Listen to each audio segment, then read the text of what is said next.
You're listening to The Corbett Report.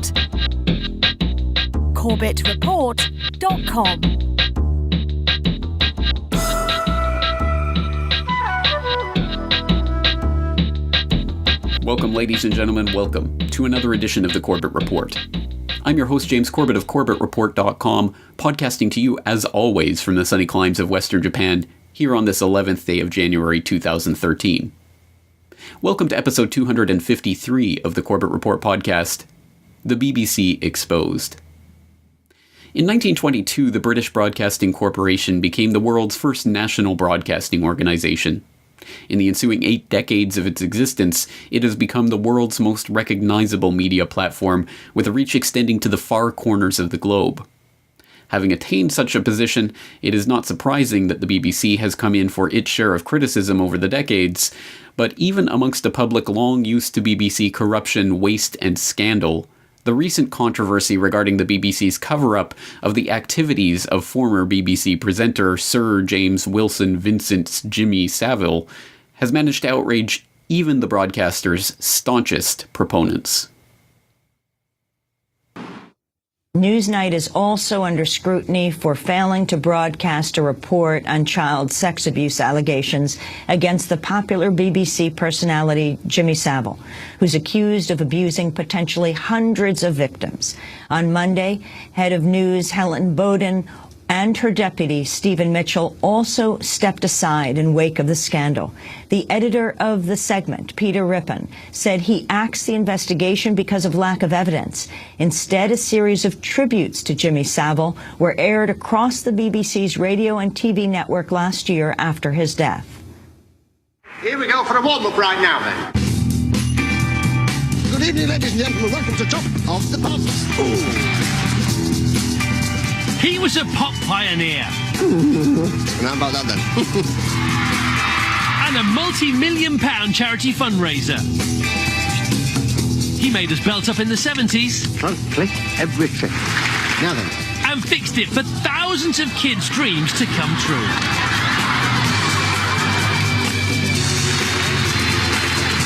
For 60 years, Jimmy Savile has been part of our lives, a great British eccentric. Well, last month, nearly a year after Jimmy Savile's death, ITV released a documentary called Exposure: The Other Side of Jimmy Savile. The widening BBC scandal also has implications on the other side of the Atlantic. Here in the United States, former BBC Director General Mark Thompson is the incoming New York Times Company chief executive. He was at the helm of the BBC last year when the investigation into Jimmy Savile's alleged child sex abuse was dropped. Thompson claims he was unaware of the program's investigation and had no involvement in the decision to cancel the report. The fact that Jimmy Savile was not only able to operate freely within the institutional confines of the BBC for decades, but actually to flourish there, despite it being widely known in media circles that he was an active pedophile, speaks volumes, not only to the BBC's own ability to cover up, whitewash, and even actively enable the most atrocious crimes of its own presenters, but also speaks to the absolute rot at the core of the British political and media establishment. It must be remembered, after all, that the BBC operates under a royal charter through a board of trustees personally appointed by the Queen herself. And, after all, Her Majesty saw fit to confer knighthood upon this child abuser back in 1990. This comes as the Queen has kept silent about the recent child abuse scandal around the BBC that is described as the worst crisis to hit the corporation in 50 years. She has refused to comment on the subject despite the fact that the scandal is a moral issue of public interest and that she is directly involved in the matter.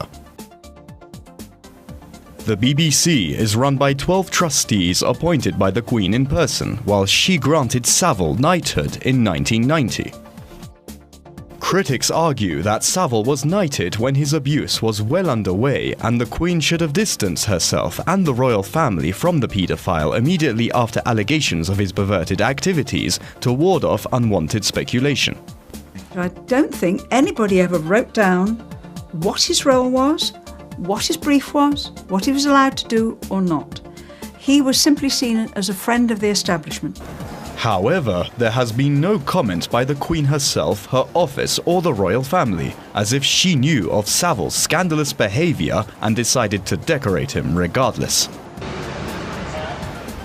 As for the BBC, it runs under a royal charter, the present one having come into force in 2007 and running until the end of 2016.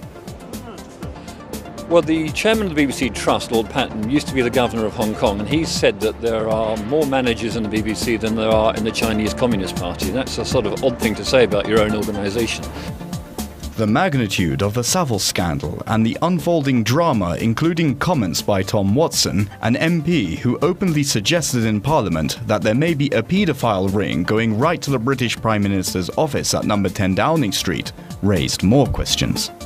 Sadly, there will be more to come. We know here at NAPAC that there are more names going to come out that will shock the nation, and no doubt over time more names will come forward. There's no way that we will ever be able to imprison all the people who hurt our children, because we would have to build 1,000 new prisons. But I think the mere fact that we're discussing this issue now, the mere fact that the police are making statements saying that if you abuse a child, you'll be looking over your shoulder for the rest of your life, I find that a very positive statement. The fact that child abusers like this are hobnobbing with the political elite and being feted by royalty themselves should come as sadly as no surprise to those who have had their eyes on these elite pedophile rings for any length of time.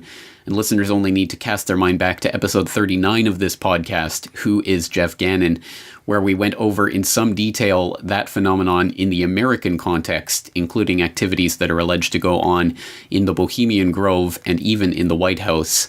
Some very disturbing information, but that this scandal is now enmeshing and ensnaring even that most august of institutions, the BBC, well, should come as no surprise to those who understand what the BBC is and how it has functioned as an institution over the past better part of a century as nothing other than a mouthpiece for those with political power.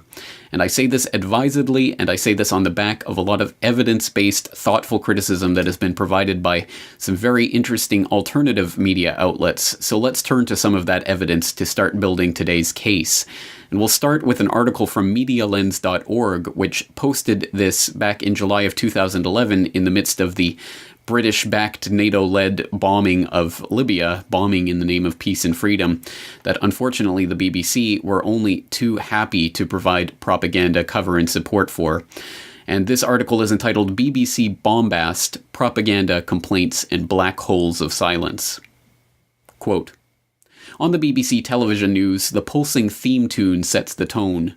The world is a serious place, and we, the BBC, are here to give it to you straight. The computer-animated intro, featuring the Earth encompassed by transmitted signals, together with a high-tech news studio, proclaims impeccable credentials. The newscaster, Hugh Edwards, Fiona Bruce, perhaps Emily Maitlis or Nick Owen, looks directly into the camera with the requisite degree of gravitas. The message is clear. You can trust us. We have no agenda. This is the BBC. This is the news. The dramatic packaging allows propaganda to slip through in digestible chunks, and it is a diet that, like the Soma in Aldous Huxley's Brave New World, promotes mass adherence to state ideology. We are fed myths that our government are essentially well-intentioned, that powerful investors, banks, and corporations promote free trade and open markets while providing responsibly for society's wants and needs, that prevailing state corporate policies and practices constitute human progress, and that, in any case, no serious or credible alternatives exist.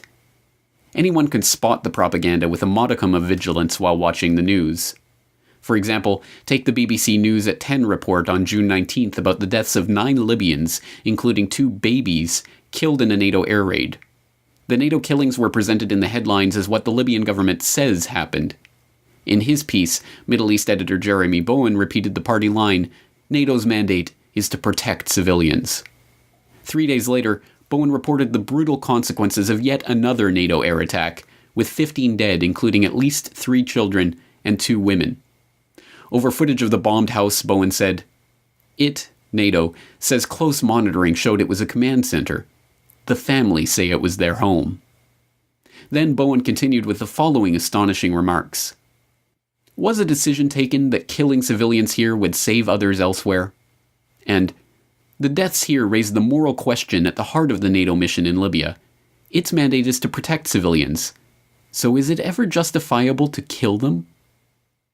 Imagine a BBC correspondent asking of Al-Qaeda or the Taliban, was a decision taken that killing civilians here would save lives elsewhere? It simply would not happen. When Bowen was challenged by a Media Lens reader, the BBC editor replied, "It's always worth pondering moral issues." End quote. Well, that is a disgusting example of the depths of propaganda that the BBC sink to when holding up and towing the party line when it comes to such things as the brutal bombing to smithereens of Libya in the name of protecting that population. And if all of this seems a bit bombastic itself to accuse the BBC of propaganda and even of using absolute disgusting techniques to try to promote war and bloodshed, well, this is actually not so far out there for anyone who's familiar with the true institutional history of the BBC, and one of its most famous employees, Eric Blair, aka George Orwell, the author of 1984. And it is a somewhat well-known fact that Eric Blair did indeed work for the BBC during the Second World War as a propagandist, spreading propaganda to India and other parts of the globe. And although Blair himself, did tend to downplay his time at the BBC in the latter years of his life, many have noted that there are some striking resemblances between the BBC and Big Brother in 1984, and it is perhaps for this reason that the BBC is often referred to as the Big Brother Corporation. And again, these similarities between Eric Blair's biography during his time working for the BBC and the enemy portrayed in 1984 are striking and noteworthy. So let's document some of them. This time, let's turn to a book that is called George Orwell, Battling Big Brother by Tanya Agathoclius, and you'll excuse me for mispronouncing that name. But in this, Tanya notes, the BBC experience was later to provide Orwell with ample material for his creation of 1984's nightmarish bureaucratic world. The BBC's maze-like offices, the green felt it used on tables to reduce noise, and its basement canteen all appear as significant details in his portrait of 1984's various fiendish ministries. Miniform, the real-life abbreviation for the Ministry of Information, is echoed in the novel in the Ministry of Truth's abridged named Minitrue. And just as the MOI building towered over London to such an extent that Orwell could see it from his home, the Ministry of Truth is constantly visible to 1984's central character, the doomed rebel Winston Smith. End quote.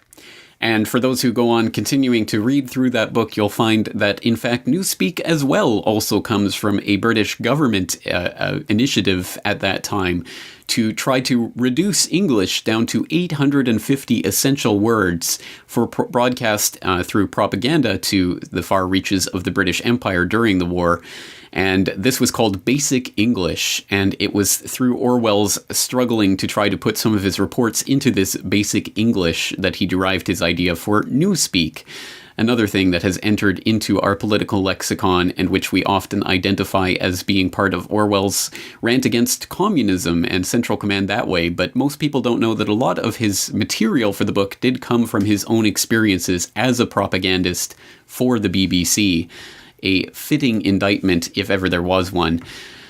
Well, to actually go and to delineate all of the various instances of the BBC's propaganda and its alteration of history and its outright use of lies and other techniques to try to manipulate public opinion would, of course, take not only this podcast, but several hundred more. So I'm afraid we'll only be able to do justice to a trifling sum of these examples today, but nonetheless, let's roll up our sleeves and get to work. And we'll start with a fittingly Orwellian example, an example of, well, something that's been shoved down the memory hole, or at least that the BBC attempted to shove down the memory hole.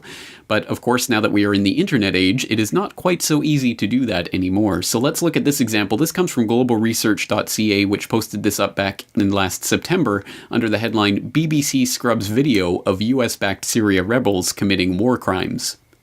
Quote, "The BBC and New York Times scrubbed their own video and news story showing Syrian terrorists forcing a tortured prisoner to become a suicide bomber. Government censors have apparently ordered the BBC and the New York Times to delete videos and an accompanying on-the-ground video report showing US-backed terrorists in Syria committing war crimes. The move by the BBC follows a similar moves in the past, including the scrubbed BBC report that revealed the police beating a 16-year-old girl that sparked the London riots, and a scrubbed BBC documentary on Israel's secret nuclear weapons program, among others. The latest scrubbed BBC video shows Free Syrian Army rebels preparing a 300-kilogram bomb that is loaded onto the back of a truck to be detonated at a government checkpoint in the city of Aleppo. The report explains how the US-backed terrorists tell the prisoner they have captured that he is being released as part of a prisoner exchange. The rebel terrorists then give him the truck and send him on his way to the government checkpoint and attempt to remotely detonate the bomb and turn the prisoner into an unwitting suicide bomber. However, the video then shows the terrorist returning, disappointed that the bomb didn't detonate, as the BBC narrator admits that forcing prisoners to become suicide bombers would certainly be considered a war crime. At their base, the group have a prisoner. They say he's a member of the Shabiha militia, which is loyal to the government, and that he's confessed to carrying out killings. He bears the bruises of a beating, it's said, from those who'd held him before tonight. The rebels appear to be treating him well, offering him cigarettes and a shower, and he's told that he'll be released as part of a prisoner exchange.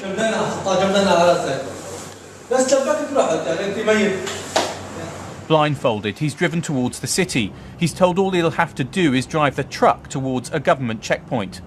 What he doesn't know is the truck is the one that's been rigged with a 300-kilo bomb. The rebel fighters intend to detonate it remotely when he approaches the checkpoint. He's being tricked into being an unwitting suicide bomber. But the fighters return disappointed. When they pressed the detonator, the bomb failed to explode. The New York Times journalists who filmed all of this say that at the time they were not aware of the rebels' intentions. Using prisoners as suicide bombers would certainly be considered a war crime. And whilst those opposing President Assad have said they respect the rights of prisoners, this video shows what some rebel fighters are willing to do. Gordon Carrera, BBC News. Sadly, this is not the only example to come from Syria or even from some of the other conflicts that the British government finds itself embroiled in recent years, or even some of the conflicts that it wants to start. And we see in the BBC a ready and willing accomplice to try to kick things off in terms of hatred against the Iranian regime and some sort of support for the overthrow of the current Iranian government. And we can see this from stories that not only were biased, not only were scrubbed, but were in fact actually altered to try to create a false perception of the reality on the ground in Iran. I know, try to hold in your shock, but this comes, for example, by way of whatreallyhappened.com, which posted this article on media propaganda on Iran, pointing out that the LA Times, for example, had a picture showing hundreds of thousands in Iran protest vote result, which is illustrated by a picture of Ahmadinejad waving to a very, very large, vast crowd of cheering Iranians holding Iranian flags, which would seem to undermine the point of the article itself. But lo and behold, the BBC took a hold of that very same picture and merely cropped out Ahmadinejad, asserting that the rally was in fact not pro-Ahmadinejad, as it actually was, but was in fact pro-Mousavi, was actually in favor of the so-called Green Revolution that was attempting to be fomented at that time, mostly with the help of outside forces, as I've documented in other places on the website. So the BBC outright caught in a total fabrication, attempting to claim that this pro-Ahmadinejad rally was in fact a pro-Mousavi rally, and when they were caught with their pants down and they could not face all of the protests they were getting, they did their little mea culpa on the BBC website. So this is from the 19th of June 2009. They had this letter from the editor Quote, "The crisis over the Iranian election has been our lead story for most of the week. As with all our coverage, we have been careful to report what both Ahmadinejad and Mousavi supporters are saying. Similarly, we have taken care to label the pictures we use, explaining what they are of. However, on Wednesday the 17th of June, we made a mistake in a picture caption published on BBC News Online. In the story, Obama refuses to meddle in Iran, we mistakenly stated that a Getty agency picture of a pro-Ahmadinejad rally was a pro-Mousavi rally. Some blogs, including WhatReallyHappened.com, are pointing out that the LA Times used a similar photograph which showed President Ahmadinejad waving to his supporters. The Getty pictures we received did not show Mr. Ahmadinejad.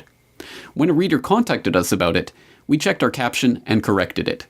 We're sorry for the mistake and have added a note explaining the correction to the story." End quote. Well, news organizations can make mistakes too. They're just run by regular people, so perhaps this is just a question of some people cocking things up. It's no big conspiracy, it's just a question of getting things wrong. But interesting how the errors always happen in a way that supports the official government propaganda line, isn't it? And we can go on and on in that regard, but not even turning to issues of geopolitical significance or the context of war, we can turn to many other types of issues, including, of course, the European Union and the BBC's blatant pro-EU bias. And this is not a charge that is necessarily even being labeled against the BBC by its critics, but by the BBC itself in its own internal reports. Embarrassingly enough for the Beeb, back in 2005 they had to admit that in fact there was a pro-EU bias in the BBC's own reporting, and they did so, ironically enough, in an article on BBC News itself. And of course, this article is still something of a whitewash, but at the very least it does provide a little bit of insight into the BBC's pro-EU bias. So this article is entitled "BBC Must Improve EU Coverage," and it comes from the 27th of January 2005. Quote, "The BBC must make its coverage of Europe more demonstrably impartial," an independent inquiry has said. The report, commissioned by the BBC governors, found no evidence of deliberate bias in BBC reporting, but it said there was a widespread perception of certain forms of cultural and unintentional bias, which had to be corrected. BBC News has set up a working group to examine the report in detail and draw up its response to the findings. The governor said in a statement, "We are pleased that the panel found no evidence of deliberate bias in the BBC's coverage of EU matters. That said, we note the panel's conclusion that there is a widespread perception that the BBC suffers from certain forms of cultural and unintentional bias, and that the BBC's coverage of EU news needs to be improved and to be made more demonstrably impartial." End quote. Yes, so speaking of doublespeak, I think we can see it very much in action in this statement where, no, there is no actual bias. It's just a perception of cultural and unintentional biases that have somehow found their way into our reporting on the European Union. And despite the fact that there is no bias, the BBC urgently needs to take action to correct any possible perception of bias so that they can be demonstrably more fair in their coverage. Of course, all of that is bureaucratic gobbledygook, and in the ensuing years, I'm sure it has surprised no one to see that the BBC has continued incessantly to have blatantly pro-European Union coverage. And in fact, we have seen that time and time again, including, for example, this report, which came in the context of Ireland's second vote on the Lisbon Treaty, i.e. the EU constitution in all but name, when the Irish people were asked to vote once again because they didn't vote right the first time. And apparently those are the supreme democratic principles that the European Union is upholding. And the BBC, in its fair and balanced reporting on the subject, managed to find, of course, not only a supporter of the EU who recommended that Ireland vote yes on this vote, but even in the choice of critics, the person that they has asked to appear to present the no side, he was fully willing to admit that the EU is a good thing for Ireland. The mood in Ireland has changed significantly. Since the last referendum on the Lisbon Treaty, the economic boom has ended and the country is trying to avoid going bust.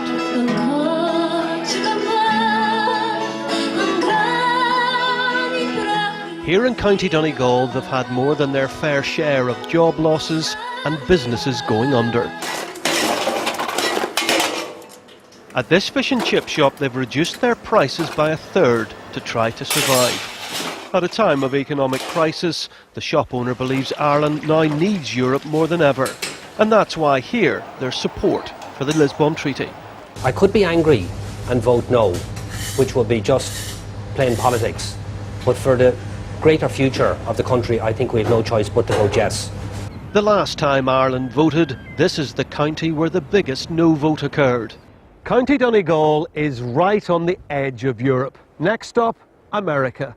And the truth is, many Irish people feel a closer attachment to Boston than Brussels. 73-year-old Joey Mirren is a retired fisherman. He voted no to Lisbon last year, and no one can change his mind.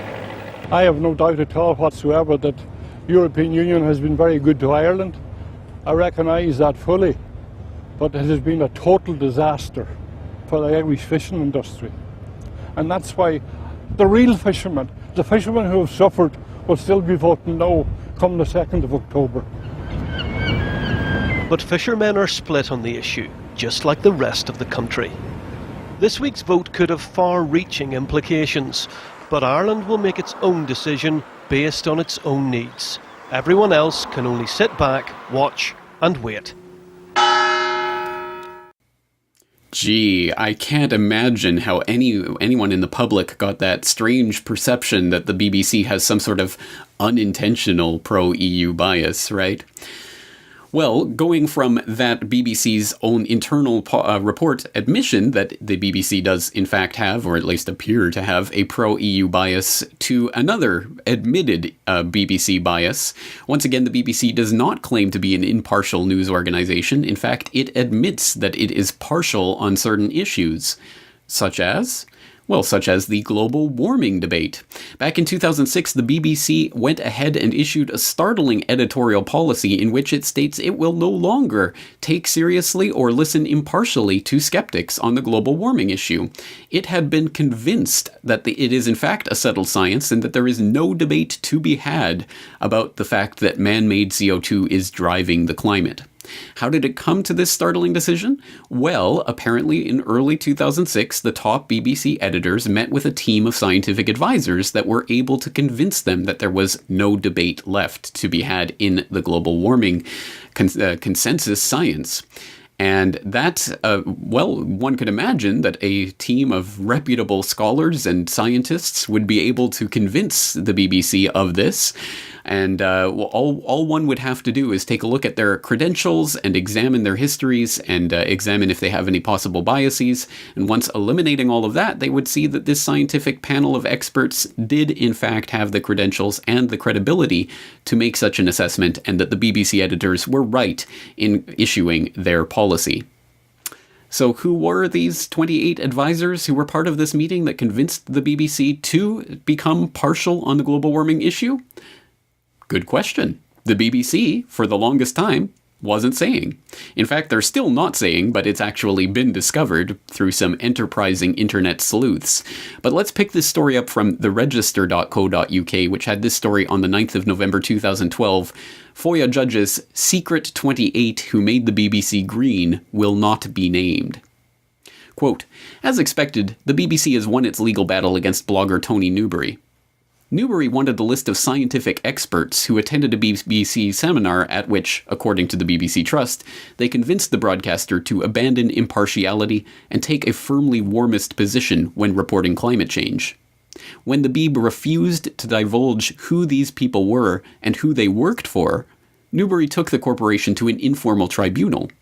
Now the names and affiliations of the 28 people who decided the Beeb climate stance, acknowledged by the corporation to include various non-scientists such as NGO people, activists, etc., will remain a secret.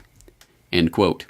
Or so everyone thought there in November of 2012, but interestingly enough, just days later, what happened but a new scandal broke, the 28Gate scandal. And we'll pick this one up from whatsupwiththat.com, which had this story: the secret list of the BBC 28 is now public. Let's call it 28Gate. Quote, The BBC pits 6 lawyers against one questioning blogger, Tony Newbury of Harmless Sky, who was making an FOI request for the 28 names. In the process, the judge demonstrates he has partisan views on climate change. But now, thanks to the Wayback Machine and Maurizio Morabito, we can now read the list that the BBC fought to keep secret. Damn those mischievous bloggers.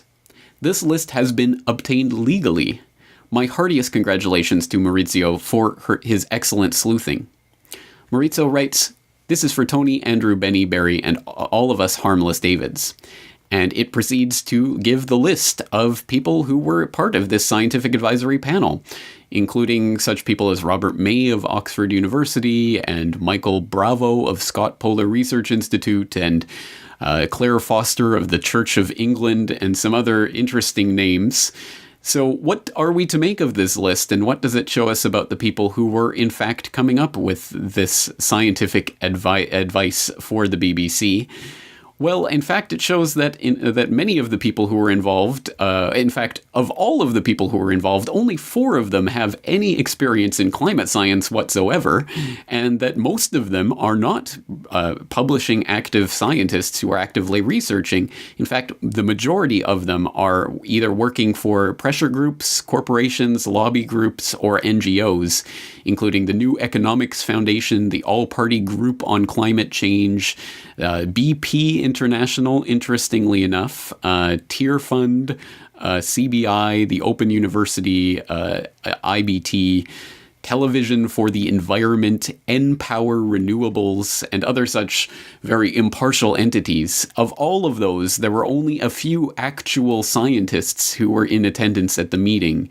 So it does throw a little bit of doubt into whether or not this was a very wise decision for the BBC editors to make, not only to invite these particular people, but then to listen to their advice on the fact that this is a settled science, as if there is any such thing. But let's move on, because of course it didn't just end there. The BBC has shown time and time again its bias in reporting on climate change, and its admitted bias because it's actually melded right in there into its editorial policy. So we can turn to the ClimateGate affair, which whatever one thinks about that, and I'll have plenty more to say on that story, and I've of course said plenty already on this podcast, but whatever one thinks about it, it's a little known fact about the ClimateGate scandal that in fact the BBC was sitting on the ClimateGate documents for several weeks before they were actually leaked on the internet. So the BBC itself was covering up ClimateGate for a substantial period of time. And even then, when it actually did break, the BBC did not really start covering the story for weeks afterwards.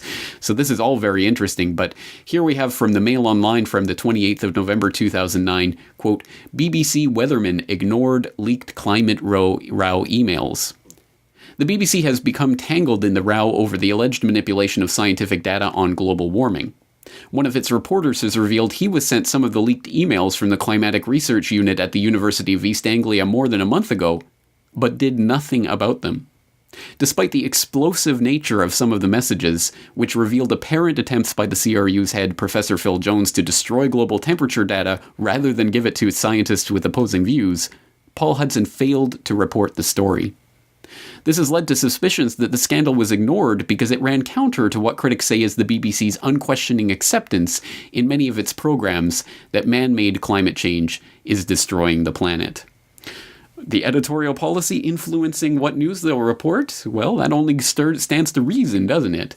And yet somehow this has fallen under the radar and no one really talks about that aspect of the ClimateGate emails anymore. The BBC having actively participated in the cover-up of ClimateGate for several weeks before it was finally released online. Well, let's switch to something much, much more recent. In fact, just this past week, the BBC was forced to admit a rather uncomfortable truth about the settled science of global warming, but they do their damnedest to try to cover up that uncomfortable truth under a lot of verbiage. So let's take a look at this article. It's called Climate Model Forecast is Revised. It's from the 8th of January of 2013. Quote, the UK Met Office has revised one of its forecasts for how much the world may warm in the next few years. It says the average temperature is likely to be 0.43 degrees Celsius above the long-term average by 2017, as opposed to an earlier forecast suggesting a difference of 0.54 degrees Celsius. The explanation is that a new kind of computer model using different parameters has been used. The Met Office stresses that the work is experimental. It says it still stands by its longer-term projections that forecast significant warming over the course of this century. The forecasts are all based on a comparison with the average global temperature over the period 1971 to 2000. The earlier model had projected that the period 2012 to 2016 would be 0.54 degrees Celsius above that long-term average, within a range of uncertainty from 0.36 to 0.72 degrees Celsius. By contrast, the new model, known as HADGEM 3, gives a rise about 1/5 lower than that of 0.43 degrees Celsius, within a range of 0.28 to 0.59. This would be only slightly higher than the record year of 1998, in which the Pacific Ocean's El Niño effect was thought to have added more warming. If the forecast is accurate, the result would be that the global average temperature would have remained relatively static for about 2 decades. An apparent standstill in global temperature is used by critics of efforts to tackle climate change as evidence that the threat has been exaggerated. Climate scientists at the Met Office and other centers are involved in intense research to try to understand what is happening over the most recent period. The most obvious explanation is natural variability, the cycles of changes in solar activity, and the movements and temperatures of the oceans. End quote. You can go on reading the article from there, but it is absolutely amazing to watch the BBC employing every rhetorical and tactical trick in the book to try to cover up the fundamental underlying fact that they are forced to reveal several paragraphs into this article, namely that, yes, actually there has been no global warming whatsoever in the past 2 decades. But don't worry, just because the Met Office is now having to revise all of its predictions that it has previously made for what we should be experiencing right now and what we will be experiencing in the next few years, that doesn't mean that their long-term projections are wrong. In fact, they are even more certain than ever that their long-term projections are right, even as their near-term projections prove startlingly wrong. Yes, no, I can't tell you what the weather is going to be like tomorrow, but I can tell you what it's going to be like 100 years from now. These are just some of the problems with this. I'll point to some of the other problems, including the wide range of uncertainty that's given for very precise estimates of global temperature rise, and of course the fact that they resort to the argument that it is natural variability that is causing this current period of non-warming despite rising CO2 levels, when of course, if the temperature was rising, that's because of CO2. If the temperature is not rising, that's because of natural variability. You cannot make this stuff up, and I will interrogate this in much greater detail in a forthcoming video series I'm working on about global warming. But stay tuned for that. We could go on and on and on and on about the BBC, its propaganda, and its biases, but as I say, we simply do not have enough time in the world to document all of these. So I will leave you guys out there to continue unearthing some of your favorite pieces of BBC propaganda, and by all means send them in through the contact form of corbettreport.com or leave them in the comment section of this YouTube video, and I'd be happy to take a look at some of the things that you uncover. But suffice it to say, there is a lot more that can be said about the BBC's propaganda, and many, many, many, many more examples that can be given. But I trust that the main point has been made that the BBC is not an impartial institution. It does not report the news in a dry and factual manner. It is there to influence policy. It is a mouthpiece of the establishment in oh so many ways. And the question, of course, that leaves us with is, well, what do we do about that? Well, obviously, not being a British citizen, not living in Britain myself, there's nothing that I can directly do about this. But for the people of Britain itself, well, they're in a bit of a pickle because Unlike the free market newspapers and media platforms and businesses that are responsive to the interests of the people who actually purchase or do not purchase their media, or who watch or do not watch their media, the BBC is a government-enforced monopoly, so there is nothing that you can do within the confines of that law to actually bring down the BBC. You can't tune it out, and you can't stop purchasing it because it is mandated by law. Television licensing fees. If you have a TV in Britain, you're going to be paying for the BBC. And this is enforced by the licensing officials who come around knocking on door to door trying to collect these fees, much like is used in Japan here for the NHK, the Japanese equivalent of the BBC. So the question then is, what can possibly be done about this? And in fact, the answer might be somewhat easier than one would imagine, and it might only really involve the ability to carry a video camera and the willingness to get in the face of some of these licensing officials. How to deal with TV licensing goons. Rule 1. Never give them your name, or any other personal details. Never let them into your home, and never admit to anything. Rule 2. Provide them with an official notice that you are revoking their implied right of access to your property. Also, provide them with a schedule of your fees. Rule 3. Always make sure you film them right from the outset. This will prevent them from trying to intimidate, and it usually scares them away. You don't mind if I film you, do you? No, wait a minute, you've come to my door, you've shown me TV licence identification. Why does a video scare you all of a sudden? You're all the same, you know.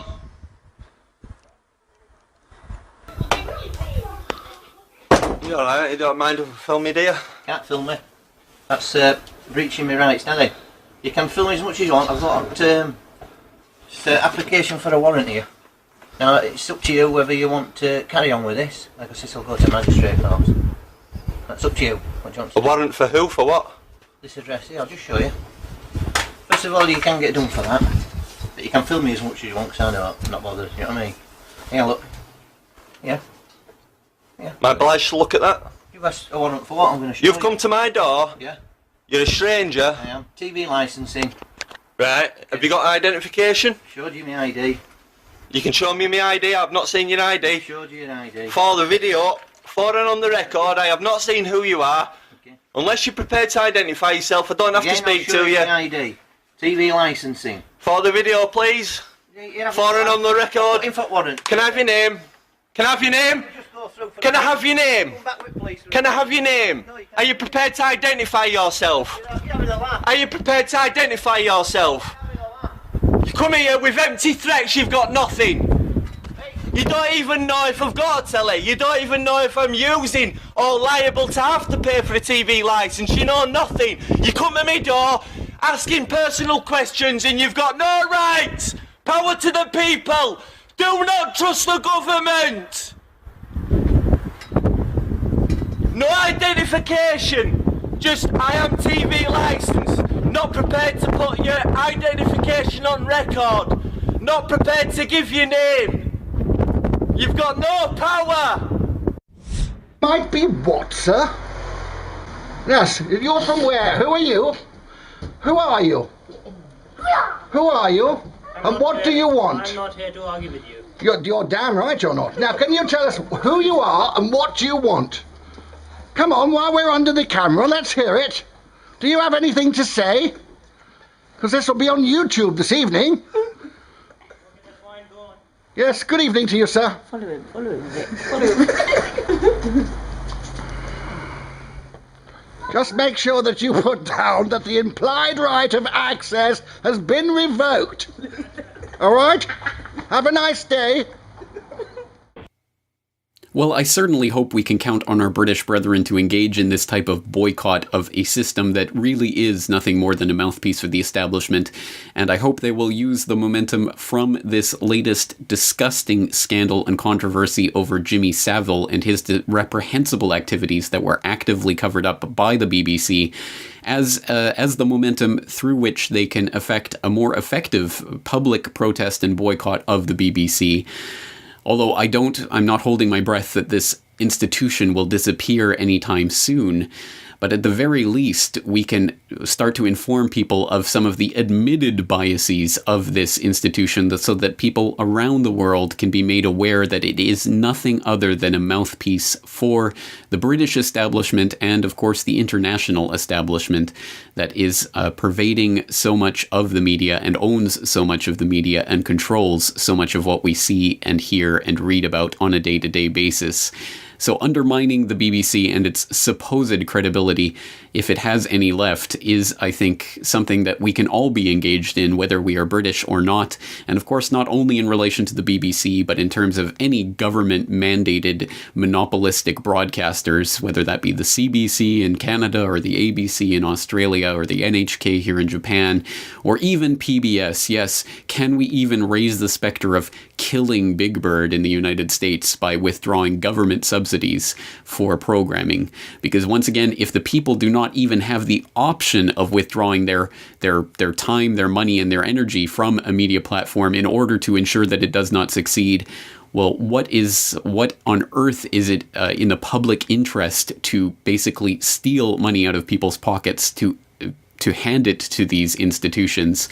It is a ridiculous system. This is the 21st century. People are starting their own online media platforms. We do not need public broadcasters like the BBC to shove government-approved propaganda down our throats anymore. But it's not all gloom, doom, and anger. In fact, sometimes the best way to deal with a problem like this is to laugh in the tyrant's face. So on that note, I'm going to leave you with a very, very well done mashup of BBC News brought to you by YouTube. So look for the links to this in the documentation section of today's episode, along with the links to all of the other documents that we looked at today. And once again, this is only a starting point for what I hope will be your further exploration of the biases and propaganda of the BBC.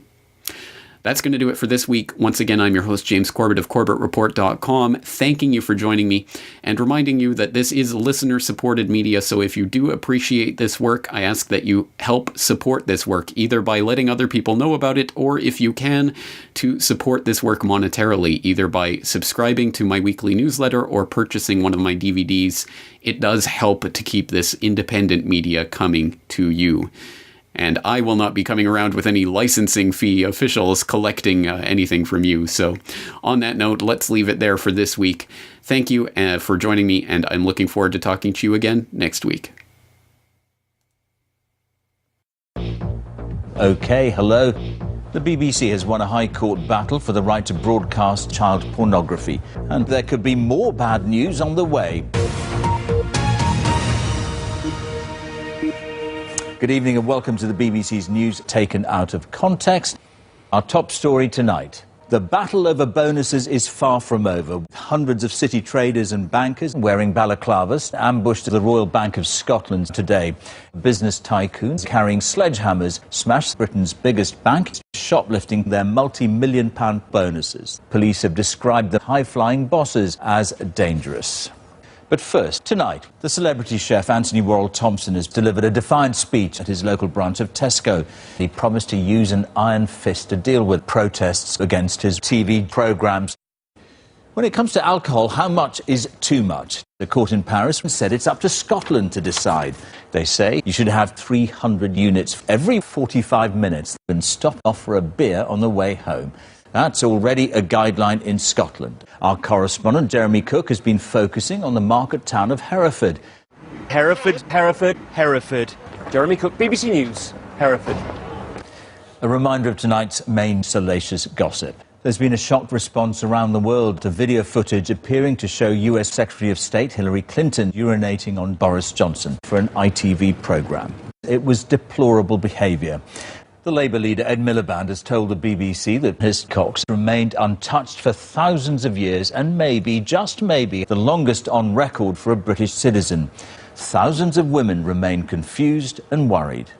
The government says it has no plans to get the economy moving again. But David Cameron said the Olympic Games and the Queen's Diamond Jubilee would provide opportunities to showcase the country struggling to pay the bills. In the meantime, there are still plenty of people who want to kill off David Cameron. But today there was a rare display of unity in the Commons as David Cameron and the Labour leader Ed Miliband both decided that they should be allowed to end their own lives. And Nick is in Westminster for us. What's David Cameron actually up to? The British Prime Minister is a posh English Queen. He has his own dick up his arse. Nick, thanks very much. Goodbye.